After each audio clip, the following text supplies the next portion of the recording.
Hello, this is Business Now, reaching you live from iBrandTV news studios in Lagos, Nigeria. Coming up, oil prices rise amid confusion over gas supplies from Russia. Nigerian government bans direct purchase of farm produce involving indigenous farmers and foreign nationals.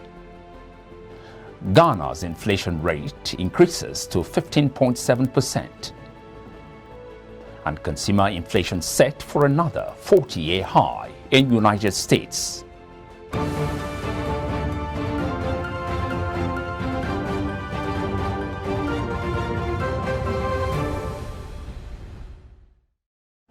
Hello again and thanks for joining us. Now, details of the news. I am Michael Nath. We begin Business Now from Russia, looking at the impact of the ongoing crisis on the state of the economy and business activities across the globe.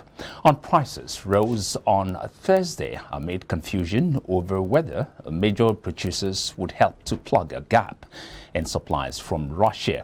Now, the United Arab Emirates had appeared to push members of the OPEC producer group to raise output, only for the UAE's energy minister to quash the hopes.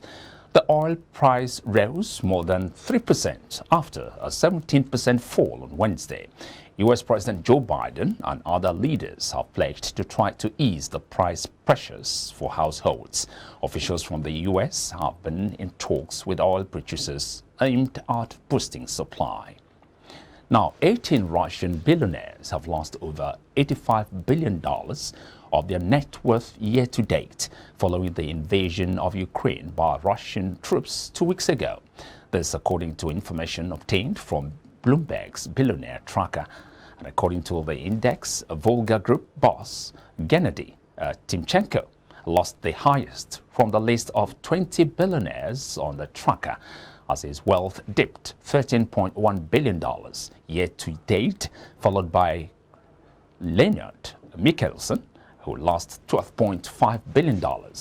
As the rest of the world reacts to what has been described as Putin's war, several countries, such as the United States and the United Kingdom, have imposed huge sanctions on Russian billionaires, and some of them have seen their luxury possessions seized, while the downturn on the local equities market has also seen wealth drop further. After Russia launched the war on Ukraine, the Moscow exchange equities market plummeted by over 33%, triggering the suspension of trading activities in the market. MOEX trading has been shut for 9 straight sessions, the longest in the country's modern history, as authorities prevent Russian assets from sustaining sharp losses amid a series of harsh Western sanctions imposed against Moscow for the invasion of Ukraine. Since MOEX last opened almost 2 weeks ago, Russian stocks and related ETFs listed at the London and New York exchanges dropped significantly before trading was suspended, while global index providers began removing Russian equities from widely tracked indexes. In the same vein, the Russian ruble has depreciated by 43% against the US dollar since the invasion started. It dipped by 41% against the euro and 46% against the Chinese yuan. The decline of the Russian ruble against other foreign currencies has also affected Russian oligarchs who have their assets in their local currency. Now, Russia and Belarus are edging close to default, given the massive sanctions imposed against their economies by the United States and its allies over the war in Ukraine. This was made known by the World Bank's chief economist Kamil Reinhard.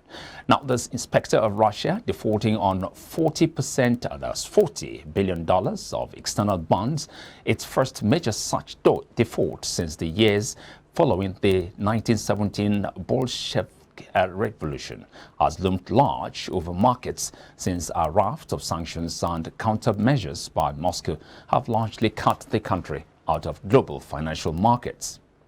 The Corporate Affairs Commission has told the House of Representatives Committee on Navy that HSL International Limited, the firm the federal government awarded the Deep Blue project contract, is not registered with it. President Muhammadu Buhari had on June the 11th, 2021, inaugurated the Integrated National Security and Waterways Protection Infrastructure in Nigeria, also known as the Deep Blue Project, at the ENL Terminal, Apapa Port, Lagos State.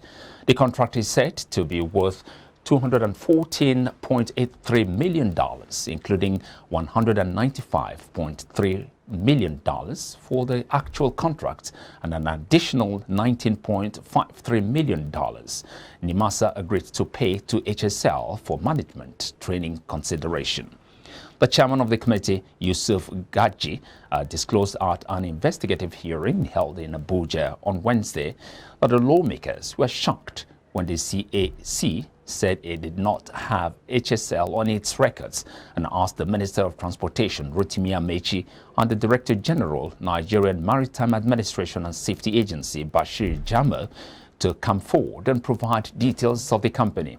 Gaji disclosed that several ministries, departments and agencies, as well as corporations and parastatals of the federal government, had been invited to appear before the committee, including the Ministry of Transportation, Ministry of Finance, Budget and National Planning, Bureau of Public Procurement, among others.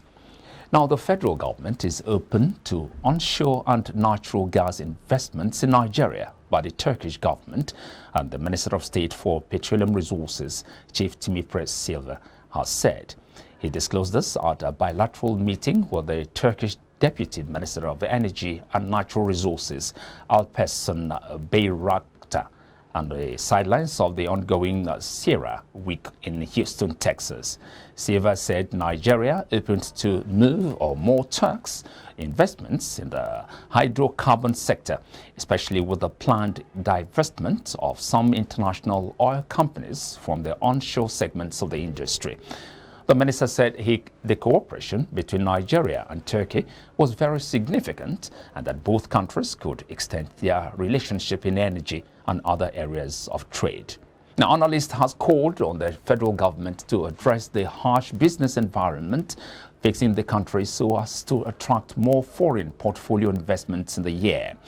While reacting to the latest CBN 2021 report on Nigeria's foreign portfolio, Rich Vision Global Alliance Chief Executive Officer Olushola Gbobola says the decline witnessed in the year under review is an indication of poor policy of the government. On the direct investment, they are looking long term. On the portfolio investment, they are looking short term. If I come into this economy, can I get out my money as quickly and as fast as possible? That is the thinking of the investor. So, as an investor, let's just put it on to ground like this, that as an investor, I come into a country and the policy system in that country is inconsistent. Today, the exchange rate is this, having 2-3 exchange rates, the parallel market is this, and I'm looking at, if I put my money in this, fine, I bring in investment at a particular level, maybe for the bonds, maybe the securities, whatever you want to go in. You want to look at how often do they change the government policies.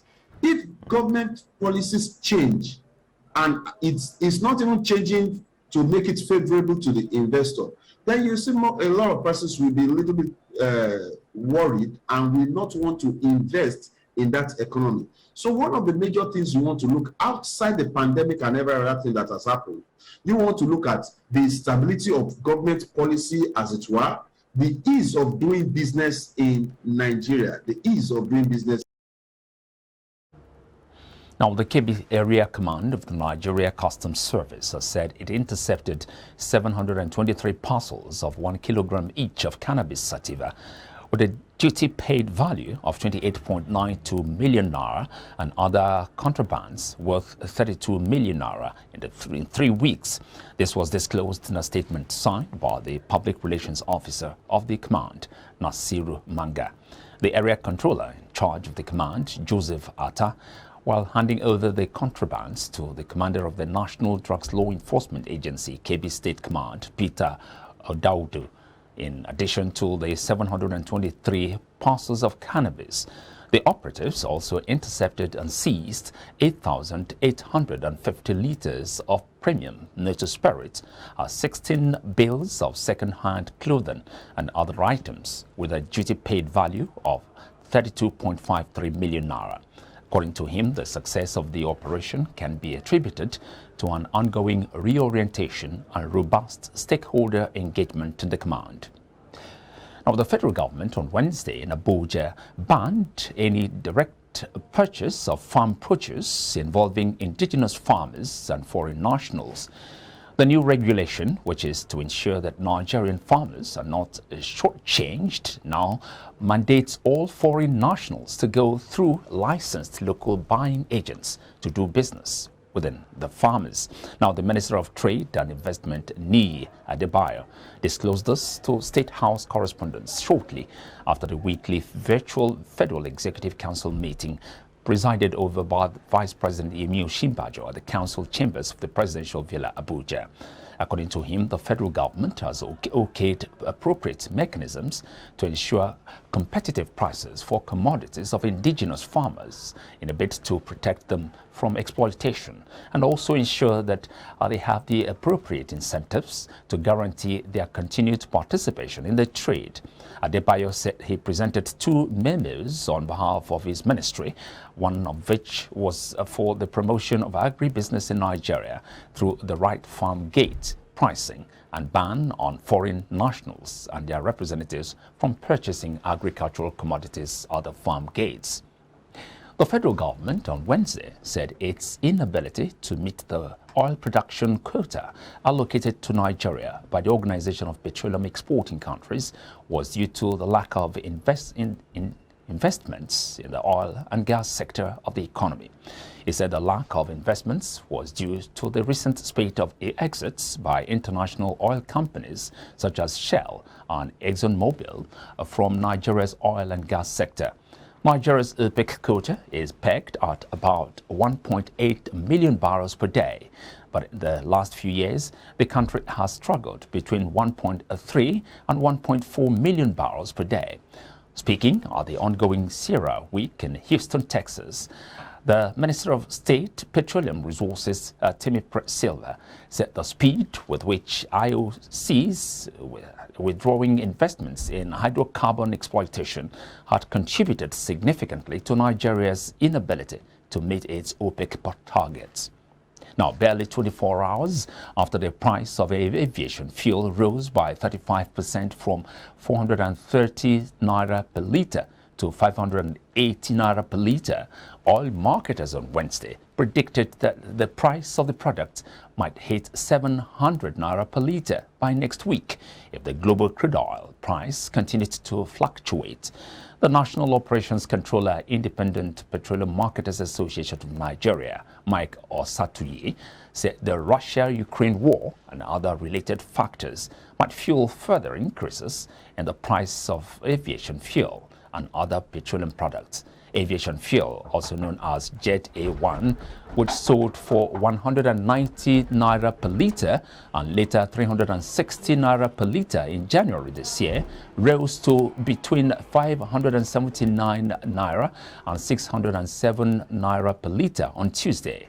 In Lagos, Jet A1 was sold for 579 naira per litre on Tuesday, Abuja 599 naira, Port Harcourt 599 naira, and Kano 607 naira. Now, amid clampdown and destruction of beer bottles in some parts of the country, Nigeria's brewery sector generated $526 million in taxes to the government in 2019, with trends showing additional revenue due to imposed excise duty on the sector. In 2018, excise duty was imposed on alcoholic beverages in defiance of the impact on the industry, which is known for its high labor factor intensity. Another increase to 35 naira per litre was implemented in June 2019, with another adjustment imminent. Operators are already concerned about their survival, especially as inflation continues to take a chunk of individuals' real incomes, limiting household spending. Now, still to come, global stock markets rallies as oil prices fall by more than 12%. Details and more business news after this commercial break. Stay with us.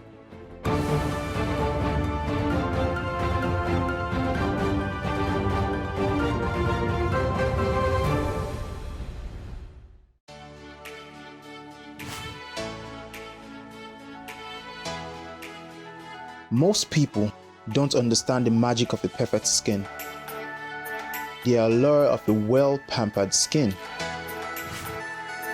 We bounce from skincare products to skincare products, from spa to spa.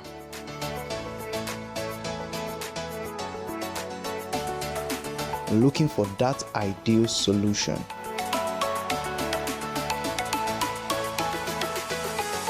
I found the solution.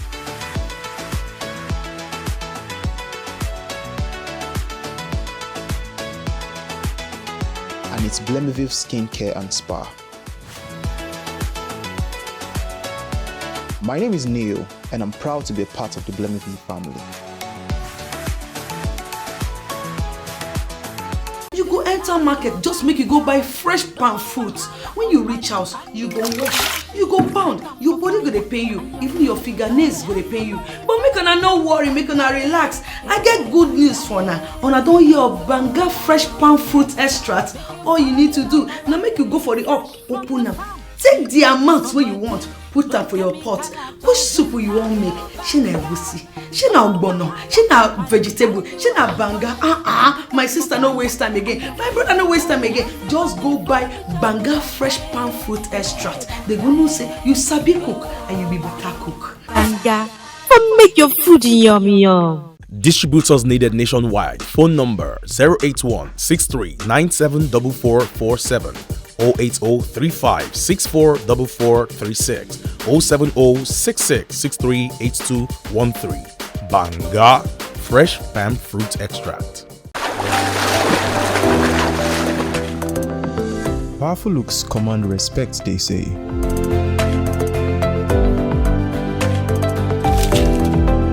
The perfect body,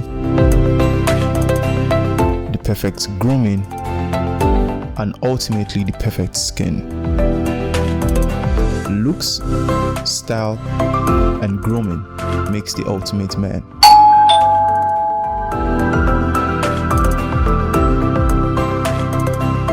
I've found a ridiculously easy way to make my skin always feel epic.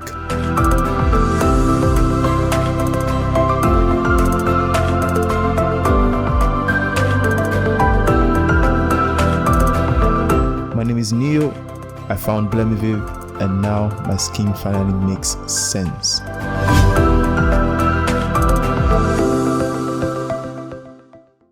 Gram. True unripe plantain flour contains vitamin A, B6 and C. It is gluten-free and rich in calcium. Consuming through unripe plantain flour helps to build and strengthen stronger bones and can be a great meal for diabetic patients. It decreases your chances of constipation as it has a high fiber content and provides you with a low-fat diet. Here are some steps to prepare your through unripe plantain flour.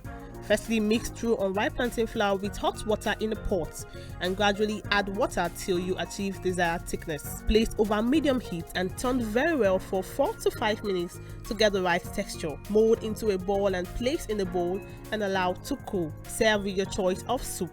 Through unripe plantain flour can be eaten with any variety of soup, be it your ofe oha, ofe onugbu, begiri, ewedu, or your miyan kuka. To get your through unripe plantain flour, contact us at 12 Olowera Isheri Road by First Welder Bus Stop off Omole Phase 2, Olowera, Lagos, Nigeria, or call 070-6663-8213 or 081-6397-4447. Distributors are needed nationwide.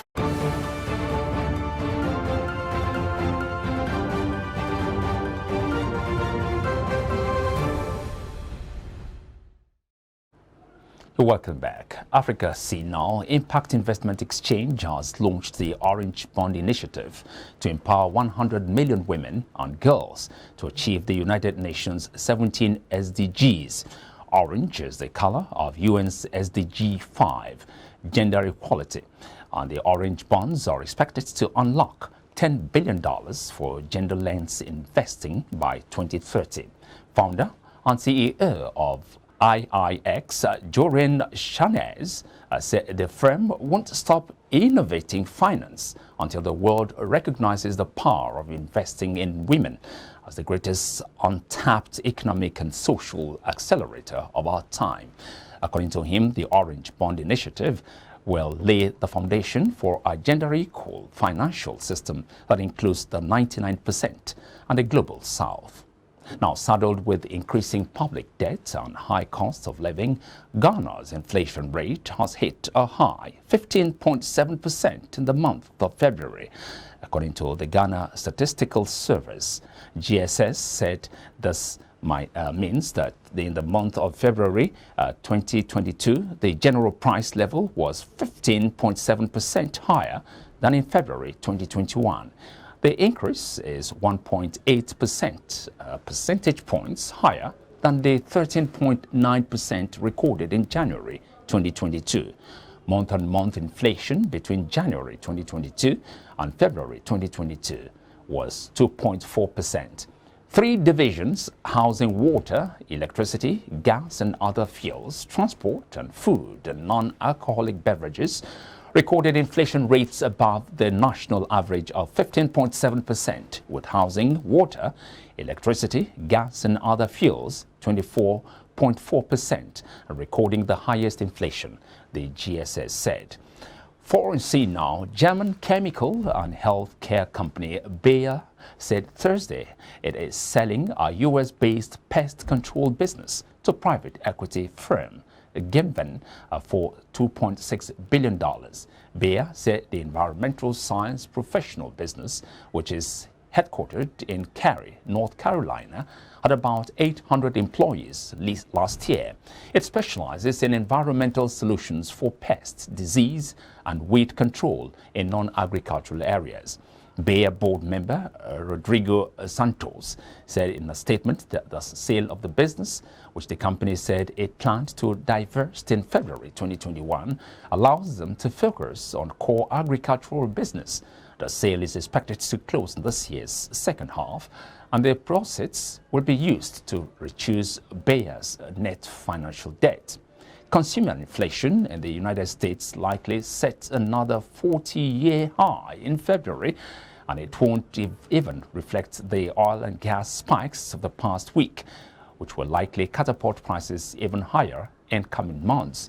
Energy prices, which soared after Russia's invasion of Ukraine on February the 24th, jumped again this week after President Joe Biden said the United States would buy oil imports from Russia. A report Thursday from the government is expected to show that consumer inflation leaped 7.9% in February compared with 12 months earlier, according to data provided by a FactSet. Now, that would be the biggest such increase since January 1982. Analysts have also estimated that prices rose 0.7% from January to February. You're still watching iBrandTV Business Now. We'll link up with Margaret for more news updates after this commercial break. Stay with us.